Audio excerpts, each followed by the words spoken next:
എമ്പാടി പുണ്യാളൻ നമുക്ക് പടക്കം പിടിച്ചാലോ. അപ്പോൾ നമ്മളിത് ചെയ്യാൻ പോണ സിമ്പിളാണ് ചെയ്യാൻ പോകുന്നത്. നമുക്കൊരു A4 ഷീറ്റ് എടുക്കുക. A4 ഷീറ്റ് എടുത്തതിന് ശേഷം നമ്മൾ സെൻറ്ററിലോട്ട് ഇതുപോലെ മടക്കുക. ഇങ്ങനെ പപ്പാതി മടക്കി എടുക്കുക. അതിനുശേഷം ഇതിങ്ങനെ നിവർത്തുക. ഈ പാടൊന്നും വേണ്ട. ഈ പാടം നിവർത്തിയതിന് ശേഷം പിന്നെ സെൻറ്ററിലോട്ട് ഇങ്ങനെ മടക്കുക. സെൻറ്ററിലോട്ട് ഇങ്ങനെ മടക്കുക.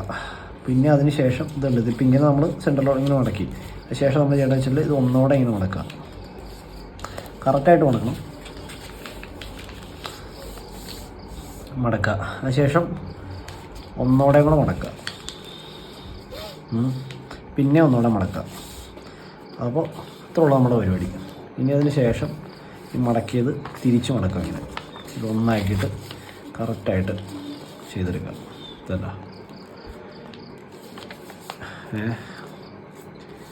ഒന്നില്ല ഇവിടെ നിന്നോ അല്ലെങ്കിൽ ഇവിടെ നിന്നോ ഇത് ചെയ്യാം.